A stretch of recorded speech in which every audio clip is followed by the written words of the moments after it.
Hi Anil, Hi, sir. can I have a profile please? Yes, sir. Thank you. Hey Anil, can you quickly introduce about yourself? Yes, sir. So it's a pleasure to meet you here, sir. And my name, as you mentioned earlier, my name is Anil Kumar Reddy Aragonda. I was born and brought up from the village Kalluru, currently staying in SR Nagar, Hyderabad. So I completed my graduation in a government degree college, Anantapur, with an aggregate of 7.3 CGPA. And after my graduation, I have taken some specialized courses towards the IT field, mainly in testing. And I learned many techniques for manual testing, automation. In automation, I have specialized in selling with Java and have some knowledge on SQL queries. So my short-term goal is to get a good position in a reputed companies like yours, and my long-term goal is to represent as a backbone of the company. And that's all. Okay. Good to know that Anil. Uh, Before getting into the actual interview, let me quickly tell you the job expectations. Okay, Yes. then we'll get started with the interview. Okay. Is it fine with you? Yes, sir. Okay.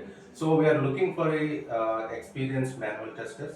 Okay, who are very good in the testing process, overall manual testing process. You should be very good in the SDLCs, different testings. These are the kind of expectations we have. Hope you are good with that. Yes, sir. Okay. Okay. Let's get started. Uh, so looks like you just started your career 3 years back, right? Yes. So you have 3 years of experience in both manual and automation. Yes. Clear? So tell me, like, what is your current testing process in your company? How do you perform testing in your current company? So in our company, we go through we mainly use the V model. Mhm. So we in our company it's a small scale company. So we do only for small scale projects. Mhm. Currently, we are doing a project of developing some like for some institutions for their personals, and we use we daily coordinated what are the requirements what they needed for their admin roles, and what are the roles, what are the responsibilities they needed. And we also ask for the requirements, that how much what is their need for the use of that application. Okay, sorry to cut you in between. Can you tell me your whole testing process from where the requirement Yes. started to the test closure? How it goes? Okay.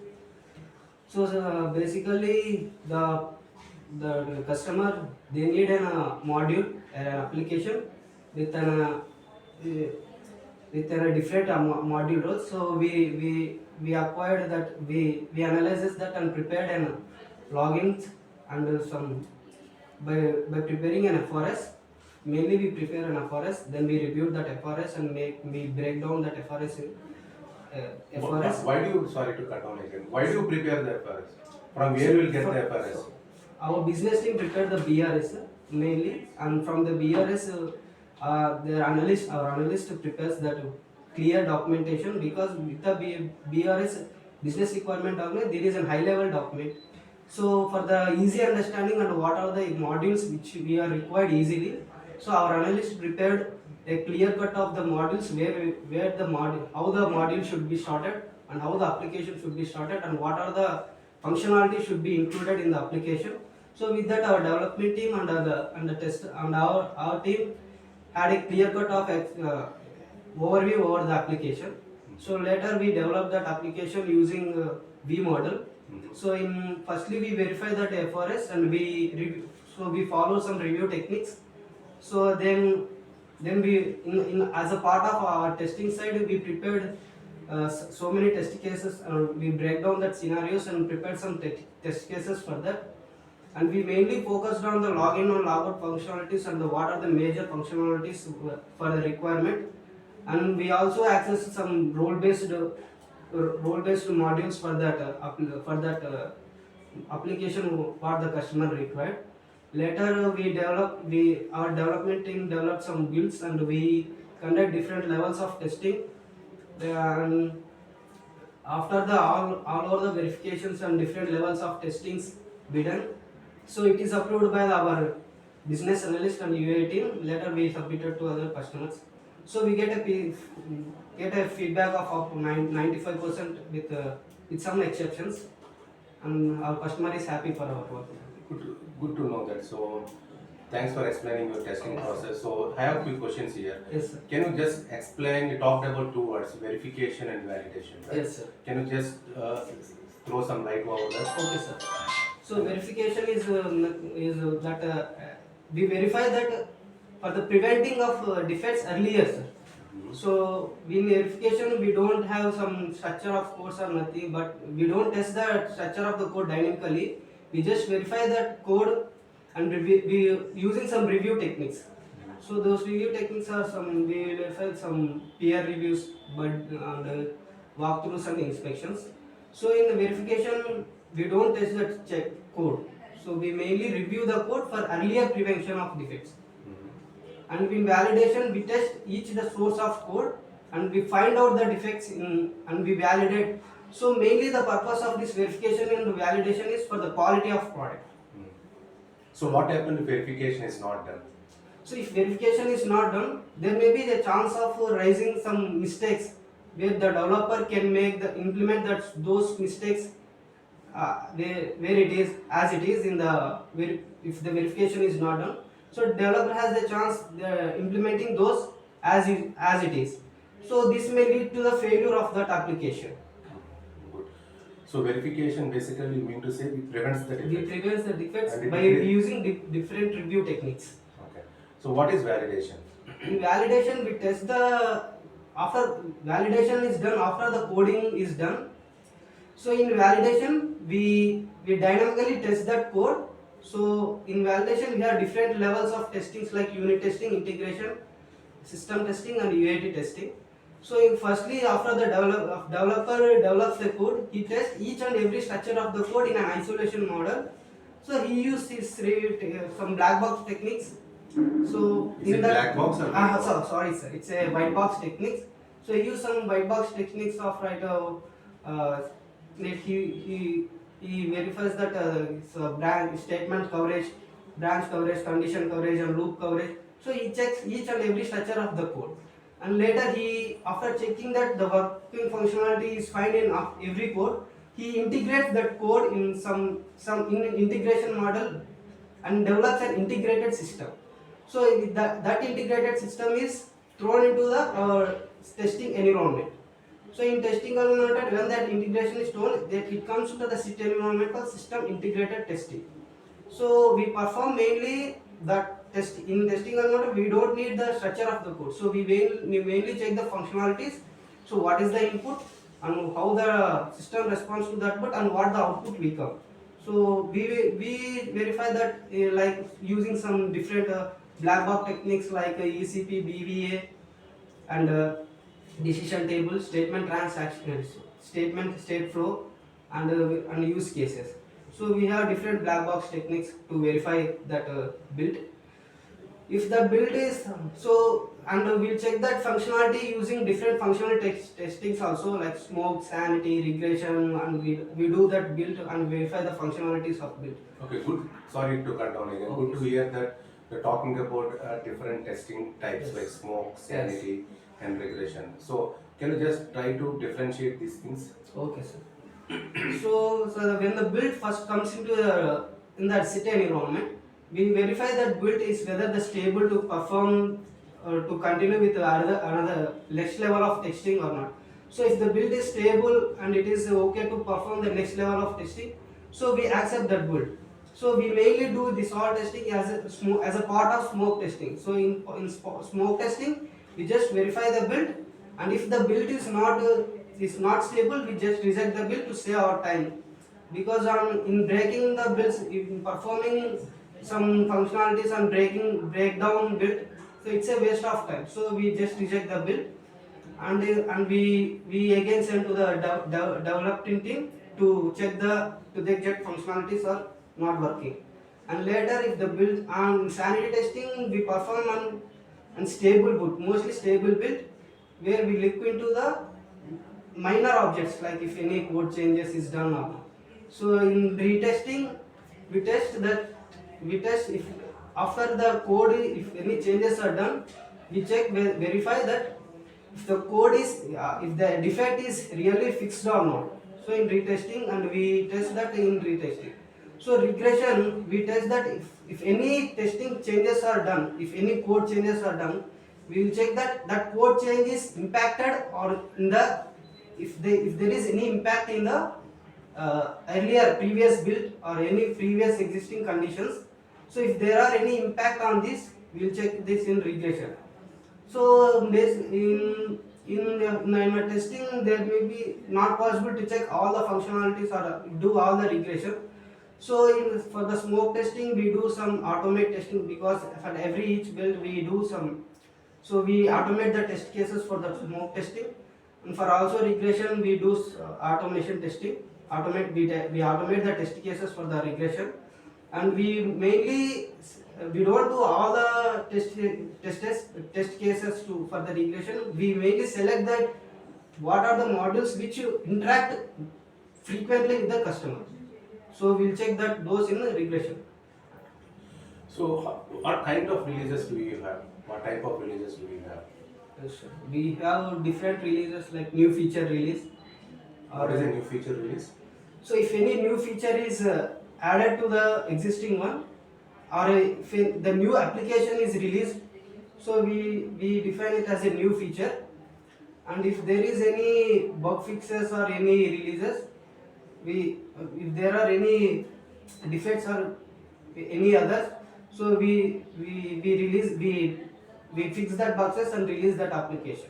Okay. So And basically, once you need we to say we have new feature releases release and and bug bug fixes fixes, and releases. once we have both, Combinations of combination of both. Okay, good. So, so how many defects have you posted so far?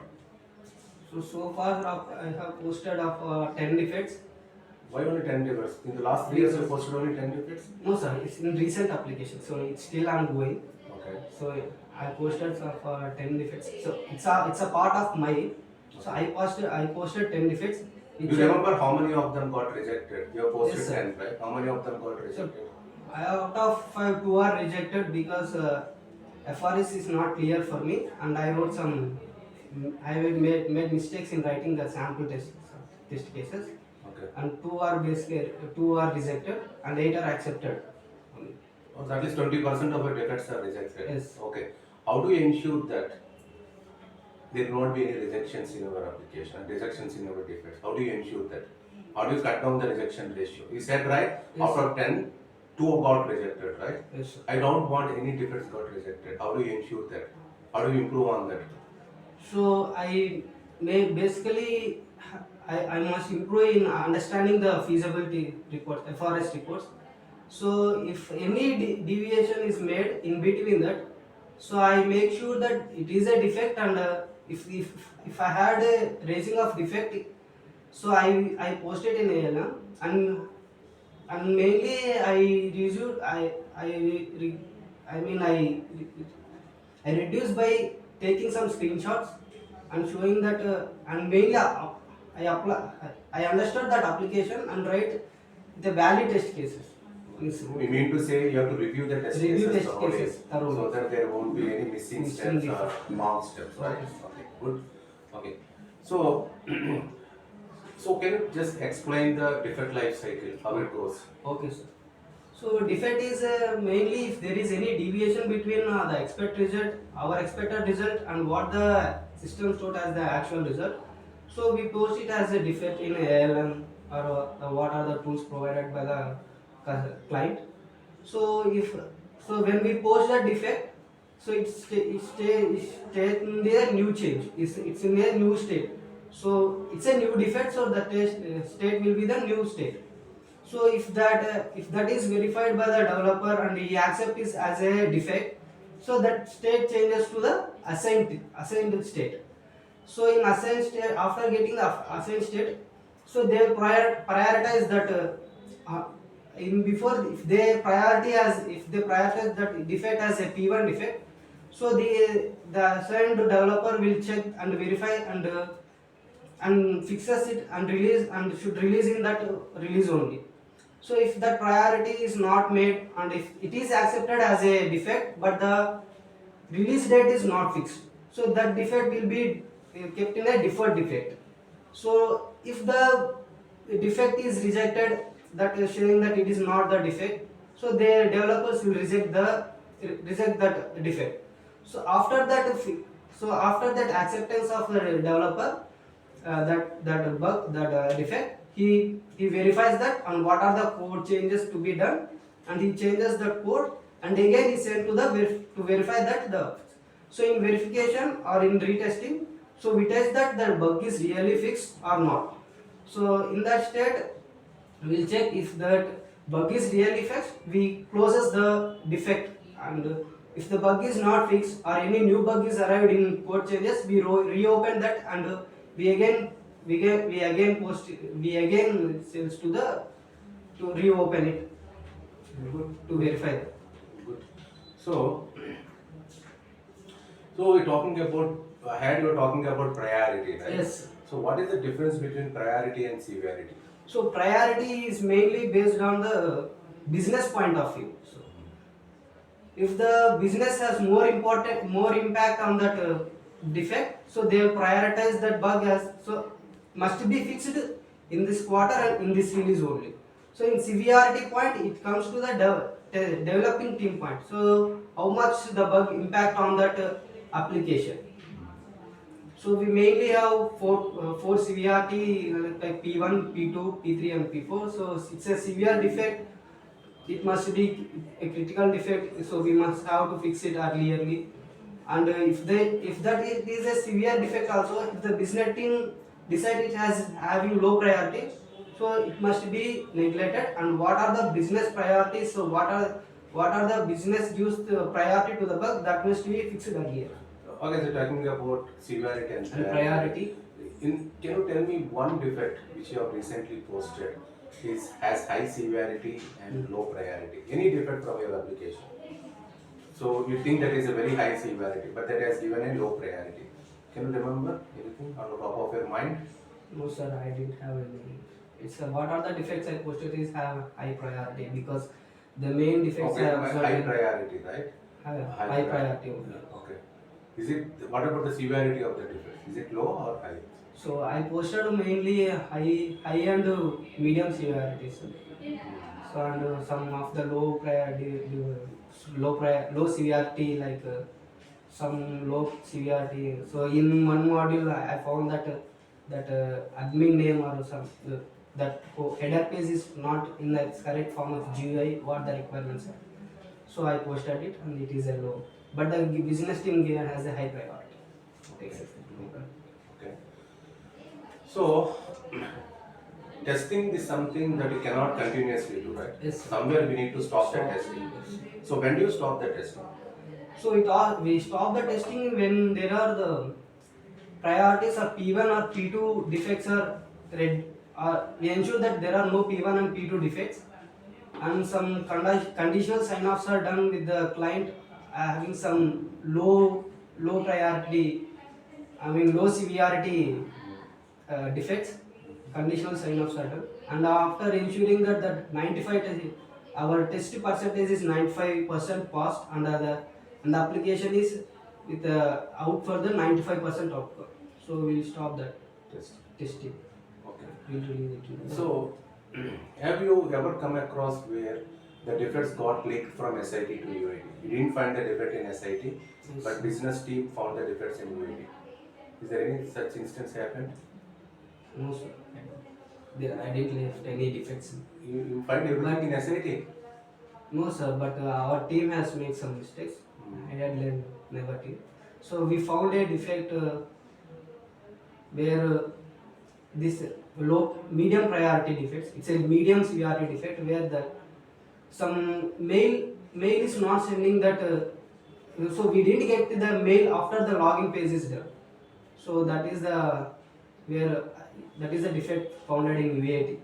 You missed out it in SIT. We missed out that message is not sent to the mail. Okay, why did you miss that in SIT? Have you ever done any Yes, sir, analysis? we had done, but that we have that we don't think that much of we don't have any that that requirement is not in our feasibility, that in FRS, so we missed it out, Okay, listed in the state that that requirement is not not there. clear. So again we added it and we again released it. Okay, cool. Mhm. So, okay, what is a test plan? A test plan is basically done after the feasibility is done. So in test plan, the outcome is mainly who need to who want to test this and what are the needs to test and when to test and how to test. So in test plan we have that what to say that purpose of some okay, Purpose of testing. purpose of testing and what are the exit criteria, entry criteria, and what are the risks and mitigations, and we mainly scope of the testing. So we what are the in scopes, what are the out scopes of the testing. Okay, as you talked about risks, right? Risks. What are the different risks that might come up during testing? So we have different risk rise if there any server crashes, human resources, due to lack of human resources, server crashes, or some external that not expecting that low budgeting issues and not assigning some what are the requirements not. So we have different conditions of the what risk. So we always have a backup plan for that. So once that we have an once in our team we have our team member missing due to lack of his severe health care. So we managed it by adding on another member. So it took us our 1 day or 2 days to explaining about all the requirements to him and to make him convenient with our team. And again we continue to the project. Okay, thanks. Nice talking to you. That's all from my side. So, do you have any questions, Anil? Yes, Any sir, questions to tell me? me about the company policy, that what are the facilities provided by the company and So, what is the it's a trial? mid-sized company. Yes, Okay, sir. we are mainly into the banking domain side. Okay, Yes, sir. so we'll develop applications for our own bank. Okay, and uh, basically we have a separate QA teams for every applications. We have both manual and automation. Okay, so. Uh, Yeah, but one thing I can ensure you, right? So most of our applications are banking applications, and our testing process is very well streamlined. And there are few gaps in our testing process as well. That's why I'm looking for a candidates who are very expertise in manual testing, so that you can come and help me with filling those testing processes. And yeah, you want to know anything more? And what are the facilities provided as a side of your company? What do you mean by facilities? Like the transport and some. Yeah, transport, we have good facilities. They already is employee friendly company. We provide a good facilities. We take care of our employees. Maybe if you once you get selected, those things can be explained by our HR. HR is the right person to explain more about the companies and policies. Okay. If any questions, maybe you can talk with the HR. Just in case you get selected in the first round. Okay. Anyways, I have other persons to evaluate. Once it is done, maybe I'll finalize on the people who are going to the second round. Anyways, you'll get a talk very soon. Okay. Thank you. Nice Thank you, talking to sir. you. It's a nice talking to me.